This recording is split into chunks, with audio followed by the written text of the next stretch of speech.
Bangladesh national പാർട്ടിയുടെ താരിഖ് റഹ്മാൻ ഫെബ്രുവരി 17-ന് പ്രധാനമന്ത്രിയായി സത്യപ്രതിജ്ഞ ചെയ്യും.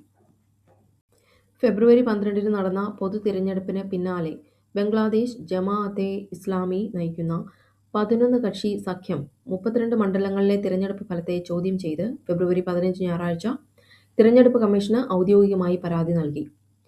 പരാതിയിലെ പ്രധാന കാര്യങ്ങൾ ഇവയാണ്: വ്യാപകമായ വോട്ട് ക്രമക്കേടുകൾ, വോട്ട് മാനിപ്പുലേഷൻ, ഫൈനൽ ടാലി ഷീറ്റുകളിൽ തിരുത്തലുകൾ വരുത്തൽ തുടങ്ങിയവ സഖ്യം ആരോപിച്ചു. തങ്ങളുടെ സ്ഥാനാർത്ഥികളെ അന്യായമായി പരാജയപ്പെടുത്തിയെന്ന് മുതിർന്ന നേതാവ് ഹമീദുർ റഹ്മാൻ ആസാദ് പ്രസ്താവിച്ചു. ഈ 32 സീറ്റുകളിലും വോട്ടുകൾ വീണ്ടും എണ്ണണമെന്ന് അദ്ദേഹം ആവശ്യപ്പെട്ടു. തർക്കമുള്ള സീറ്റുകളിലെ വിജയികളുടെ ഔദ്യോഗിക ഗസറ്റ് പ്രസിദ്ധീകരിക്കുന്നതും സത്യപ്രതിജ്ഞാ ചടങ്ങും താൽക്കാലികമായി നിർത്തിവെക്കണമെന്ന് പാർട്ടി ആവശ്യപ്പെട്ടു.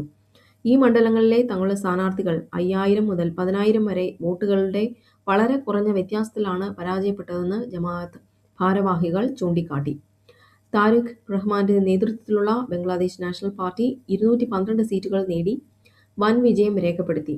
പരാതികൾ നിലനിൽക്കുന്നുണ്ടെങ്കിലും ജമാഅത്ത് നയിക്കുന്ന സഖ്യം 77 സീറ്റുകൾ നേടി. മൊത്തം വോട്ട് വിഹിതത്തിന്റെ 31.76% നേടിയ ഇത് പാർട്ടിയുടെ ചരിത്രത്തിലെ ഏറ്റവും മികച്ച പ്രകടനമാണ്.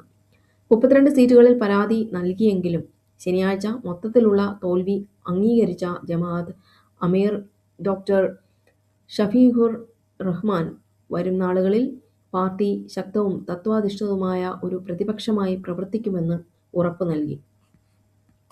സുഡാനിൽ ഡാർഫർ മേഖലയിലുണ്ടായ RSF ആക്രമണത്തിൽ 3 ദിവസത്തിനുള്ളിൽ 6000-ലധികം ആളുകൾ കൊല്ലപ്പെട്ടതായി ഐക്യരാഷ്ട്രസഭ റിപ്പോർട്ട് ചെയ്തു. ചൈനീസ് പുതുവർഷമായ കുതിരയുടെ വർഷം അഥവാ ഇയർ ഓഫ് ദ ഹോഴ്സ് ആഘോഷങ്ങളിലേക്ക് രാജ്യം കടന്നു. 2026 ഫെബ്രുവരി 17 മുതൽ UK, കാനഡ എന്നിവിടങ്ങളിൽ നിന്നുള്ള പാസ്പോർട്ട് ഉടമകൾക്ക് ചൈനയിൽ വിസയില്ലാതെ പ്രവേശനം അനുവദിക്കുന്നു. യോഗ്യരായ യാത്രക്കാർക്ക് വിസയില്ലാതെ 30 ദിവസം വരെ ചൈനയിൽ താമസിക്കാം. ടൂറിസം, ബിസിനസ്, സുഹൃത്തുക്കളെയും കുടുംബാംഗങ്ങളെയും സന്ദർശിക്കൽ, സാംസ്കാരിക വിനിമയം, ട്രാൻസിറ്റ് എന്നിവയ്ക്ക് ഈ വിസ ഇളവ് ബാധകമാണ്. ഈ നയം നിലവിൽ 2026 ഡിസംബർ 31 വരെ പ്രാബല്യത്തിൽ ഉണ്ടാവും. ചൈനീസ് പുതുവർഷ അവധിക്കാലത്തിന്റെ ആദ്യ ദിനത്തിലാണ് ഈ നിയമം നടപ്പിലാക്കുന്നത്.